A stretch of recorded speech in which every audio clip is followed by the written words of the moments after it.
I know a few good stories. They take place in a corner of America that might seem familiar, yet still manages to surprise. The settings are spectacular, the characters compelling, the action exciting, the plot lines unpredictable. I'm Tom Richardson. Join me as I explore New England's great outdoors, from Candlewood Lake, Connecticut to Caribou, Maine, from the beaches of Cape Cod to the peaks of New Hampshire's White Mountains. The stories are waiting. Let's live them on Explore New England.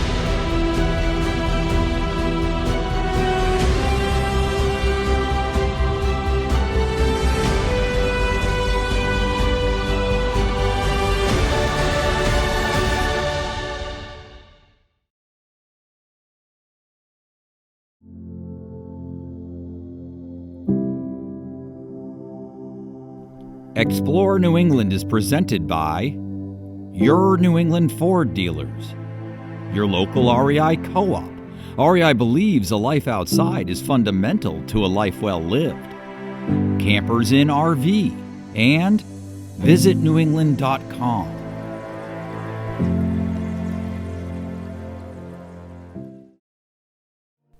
Like many outdoor activities, snowmobiling has a passionate following among a tight-knit community that's not readily evident to those who don't own a sled or ride the trails regularly.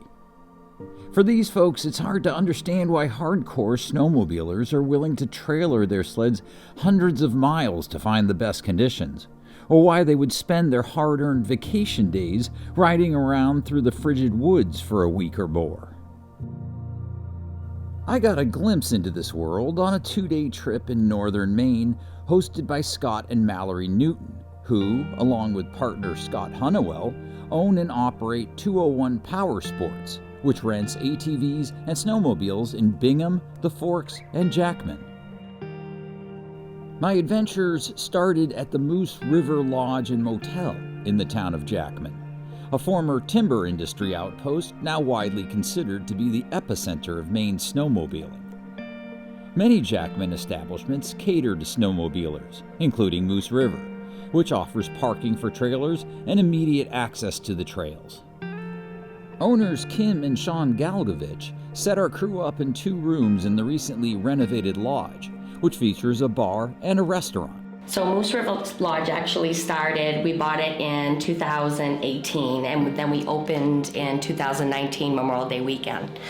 It was an old bed and breakfast, but we wanted to change it to a tavern and do our own style of food and how I want to take care of people and with lodging and everything and make them comfortable. Oh, it had been closed for about 3 years from the previous owners till Kim decided this crazy dream of hers to do this.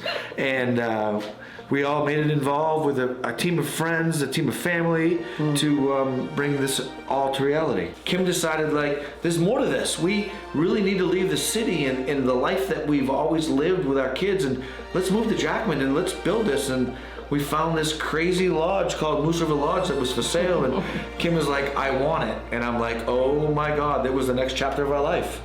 So as far as the lodge and the hotel, we have an amazing amount of snowmobile repeat customers. The groomer does absolutely turn around in the front of the lodge. We have the small 5-room hotel out back that has absolutely had repeat customers long before Kim and I owned it. It was Frank and Linda that established the repeat of the hotel customers. 4-wheeling, ATVing right at your doorstep. So there's nothing. When you come here, it's an eat, sleep, stay package. We've worked with 201 Powersports so that if you would like to rent a snowmobile or an ATV, we actually provide them at the hotel. So when you come here, you get out of your vehicle, you enjoy the atmosphere of Jackman, the season that you're here and that way you're renting with 201 Powersports, and then you come home at night, you have that family homegrown meal, go to bed at night, get up on your ATV or snowmobile, and you just never get back in your vehicle until you actually head back home to your destination. The next morning, we met Scott and Mallory at 201 Powersports to suit up with the latest climb snowmobile gear and familiarize ourselves with the operation of the brand new Polaris Indy 650 sleds we'd be riding. These are fast, powerful machines, and if you haven't ridden one before, I recommend taking things slow and easy until you get the feel of how they handle, especially in turns. Now we're at the intersection where basically if we stayed straight and continued north, we're going to Canada. Okay. Which we can't do, as you know. COVID's kind of put a stop to that, but it's a pretty popular ride. A lot of people would ride just across Canada and say, hey, I made it to Canada, and they'd go to their clubhouse for the day and have a hot dog lunch or burgers and support the local club. Sure. And then come back. And then we used to have other guys that would do a 10, 20-day trip and ride all the way up into Canada and make a big loop. 10, 20 days? Yeah. 20 days Yeah, on the why trail? not? You can do it, why wouldn't you? Wow, that's so cool, man.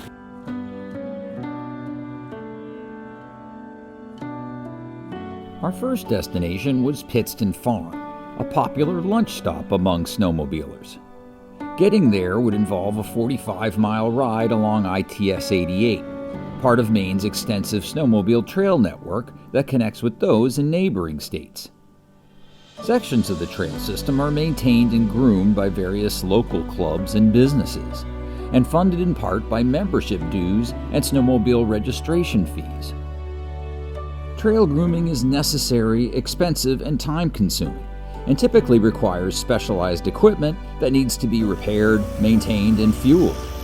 Further, the trails must be groomed almost every night, or riding becomes a slow and uncomfortable experience.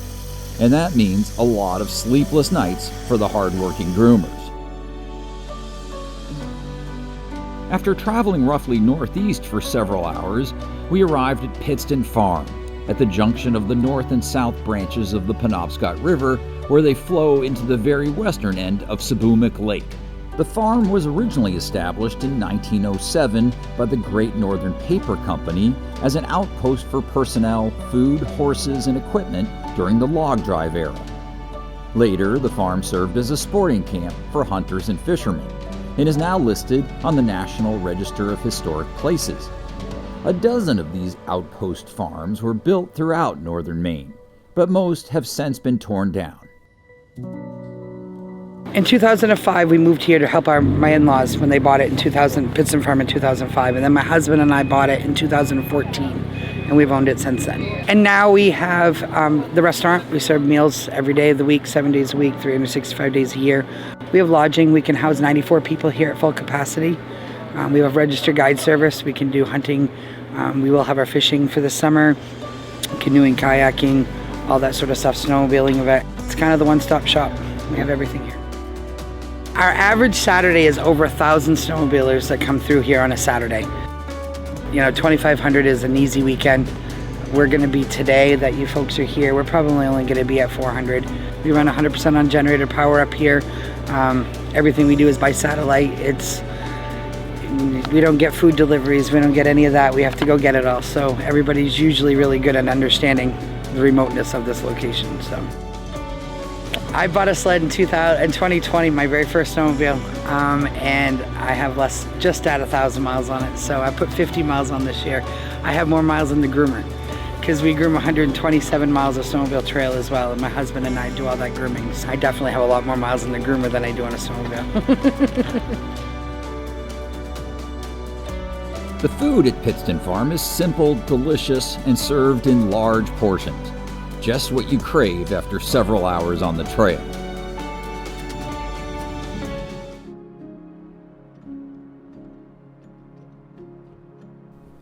After lunch, we headed back to Jackman, this time along Club Route 66, which features long, wide straightaways where riders can really open the throttle. The motto here, according to Scott, was, "Get your kicks on Route 66." He wasn't kidding.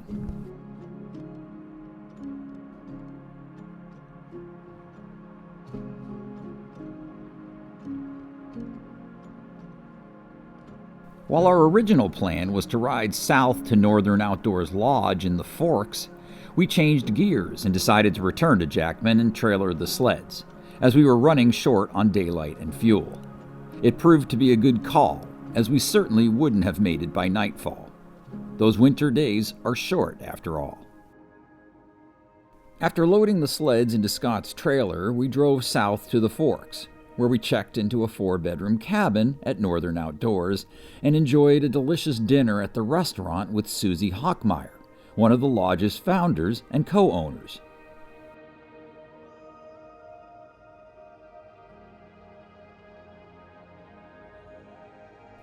Susie is a lifelong outdoors woman who, with her former husband Wayne, founded the very first whitewater rafting company in Maine in the mid-70s. The couple opened the Forks Lodge in 1983, and 10 years later added the Kennebec River Brewery. We started in 1976, try to make a long, funny story short. My former husband, we lived up on Moosehead Lake, and he was a hunting and fishing guide, always looking for unusual places to go fishing. The gorge, the Kennebec River was the last logged river in the continental United States, and they were taking the logs out in 1975 for environmental reasons. They were going to have to go by road, as you see all the time, all the trucks going by. So he climbed down the gorge to see if he could get fishermen in there because it's, remote. Saw some great pools, but he saw a whole lot of whitewater. So he went down to West Virginia, bought himself a raft, but he didn't know how to run the raft. They were supposed to come up and show him, but they canceled the last minute, so he ended up having to learn how to do it over the phone, which he did. Now he needed guinea pigs, somebody to go down on this raft with him, not knowing what they're going to do. So a friend of his it was bear hunting season, up here, it's Maine, we're in the woods, and they usually went out in the evening and sat over bait. That's what spring bear hunting was like back then. So they had nothing to do all day. So his friend said, sure, I'll bring up some people. So these 4 unsuspecting bear hunters show up. They went down the river. They couldn't keep the raft straight. It was going around in circles. There was the guy that was running the dam ran out after them right away and said, hey, you're going to die once you go around the corner. And they don't know. So, but they went. At the end, I think 2 of them kissed the ground, but they all were elated. They had the best time of their lives. So he said, this is okay. Next week, he has another batch of bear hunters. We did this 3 weeks in a row. And that's how we learned to go down the river. Being up here in the middle of nowhere, there's no place to eat, there's no place to stay. So we had to build all of that. And once we built that, we have to pay for that. And it goes on 12 months a year. Whether we raft 6 months a year, we have to pay for it 12. So my former husband, again, smartly decided, this is at the same time, back in the early 80s, that snowmobiling was started. So we ended up building most of the ITS 87 here and a lot of the trails around here and started snowmobiling in the winter so that we would have, income and be able to keep people employed year round. And we do deer hunting in the fall and fishing and rafting and canoeing and all kinds of stuff in the summer. And that's how we developed. Our lives up here stay pretty steady no matter what's going on around the world, which is wonderful. It's a wonderful life. It's one of those things where you have so much opportunity for outdoor sports. And it's like a lot of places where you have more fun when you really don't have any entertainment around. You make your own entertainment and you just have a ball. And we're very tight-knit communities, and it's great. It's a combination of the older people that are still here from the logging days to the younger people that are here now, running all of these businesses that are dealing with outdoor adventure. Today, guests at Northern Outdoors can stay in one of the well-appointed cabins, a lodge-minium condo, lodge rooms, or at the campground along the Kennebec River. The lodge also features the aforementioned restaurant, a game room, hot tub, pool, and fuel. And of course, it continues to offer guided whitewater rafting, float tubing, ATV, snowmobile, fishing, and hunting trips, as well as snowmobile and ATV rentals through 201 Powersports.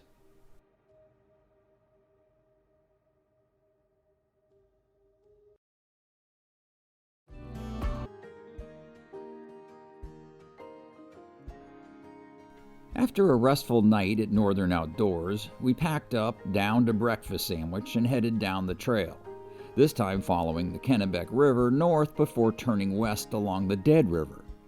After an hour, we arrived at Grand Falls, a beautiful waterfall with natural ice sculptures formed by the tumbling water and rocks. It's a popular destination that's only accessible in winter by snowmobile. In warmer seasons, this stretch of the Dead also offers terrific fishing for landlocked salmon and trout.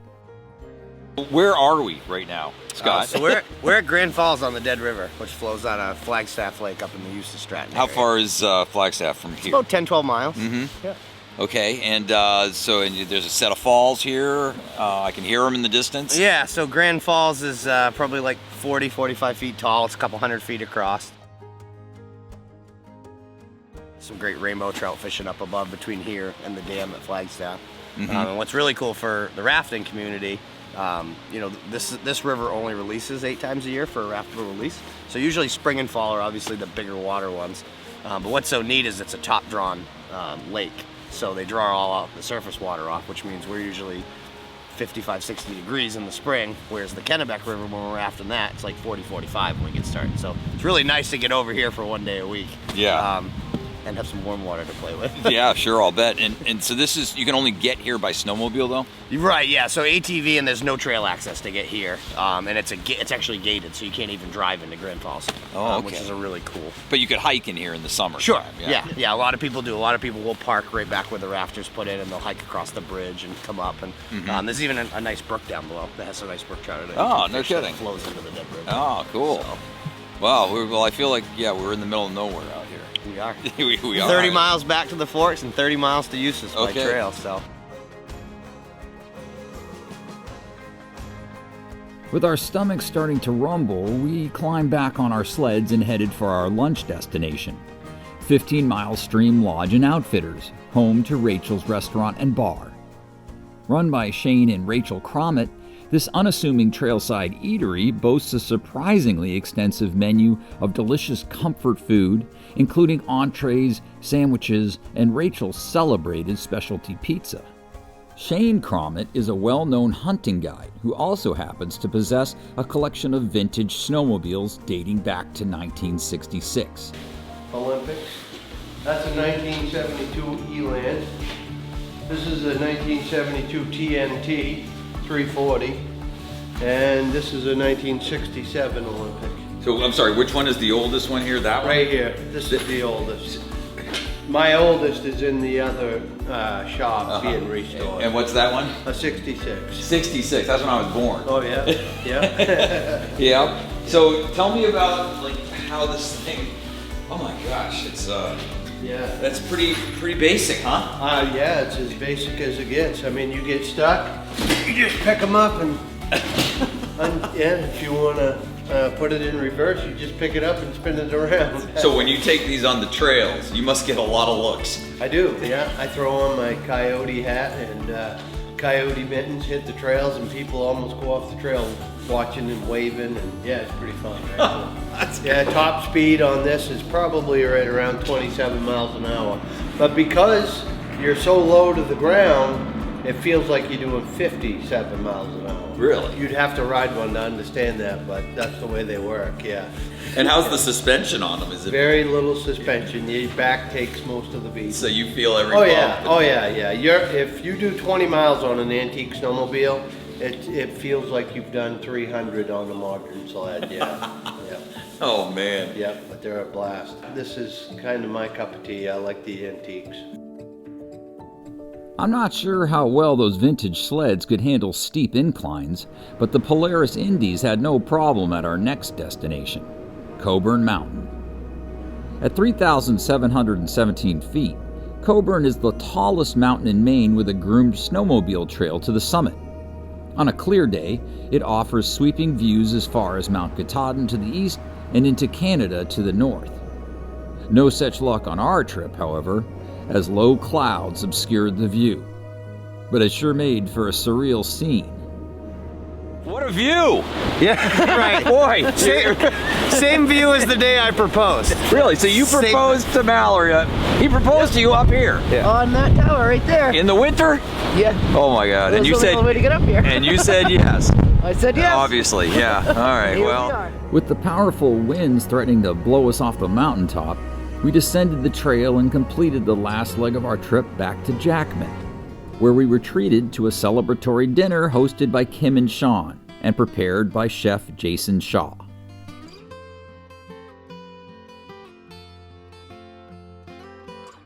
it accommodates everybody. That's why. You don't have to go 80 miles an hour on a snowmobile. You don't have to do 60. You don't have to do 40. When I started guiding, I remember we were doing 130-mile trips at 30 miles an hour. That gave us time for a 1-hour lunch in Greenville. From Bingham to Greenville, we'd stop at Kelly's Land and have lunch, and we'd get folks back, and they were first-timers. No problem. When we were kids, it was about sliding and, breaking sticks off and having a fire on the trail and roasting hot dogs and marshmallows, And it's still that. We saw some families out there the last couple of days that are doing exactly that. And then we see, the guys that are out for race day that want to go 100, And the nice part of Jackman is their trails are very wide. They're very flat. They're very well known for snow depth and great trail conditions. So of all the places you could ride in the state, this is a safer place to come up and play with speed, if you will.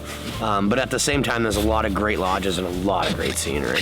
Yeah, I mean, this town itself is driven by Powersports. There isn't a business owner in this town that doesn't support one another, whether they're in competition with each other or not, because ATVing and snowmobiling is where the revenue stream comes from. This was a logging town. It's still a logging town, but it's not what it was 60 years ago, and the community was smart enough to adapt. We have figured out how to do what we love and get by. I mean, none of us are rich. Nobody does this because they're getting rich. They do it because they like getting up and going to work. And that's an instructor of mine way back in high school told me, if you find a job you love, you'll never work a day in your life. And he wasn't wrong. I don't hate getting up and taking you guys out for a trip and having these wonderful meals and getting to show off what we built. That's awesome. That's what I went to school for. That's what I've always wanted to do. People come here for this. This is why they're here. And I feel like snowmobiling as a whole, we saw a couple people in our adventure that needed a hand. And what did we do? We stopped and we gave them a hand, whether that was flipping their snowmobile back right side up or, whatever it takes. And I think I said this before when we talked about ATVing. It's the riding community. These people are fabulous. Nobody wants to see anybody left out there. And you do come together as a whole. When you're out there in the middle of nowhere, you have each other to lean on. And I think that's kind of what us Mainers are about. While I can't claim to be an avid snowmobiler, my 2 days on the trails of Northwestern Maine provided a glimpse into the snowmobiling culture. Like boating, the sport definitely comes with its shares of mechanical headaches and even dangers. And riding around in sub-freezing conditions is not everyone's cup of tea. However, passionate snowmobilers get to see a side of Maine that others rarely do, often with friends and family alongside. And in my book, that's a whole lot better than spending the winter indoors.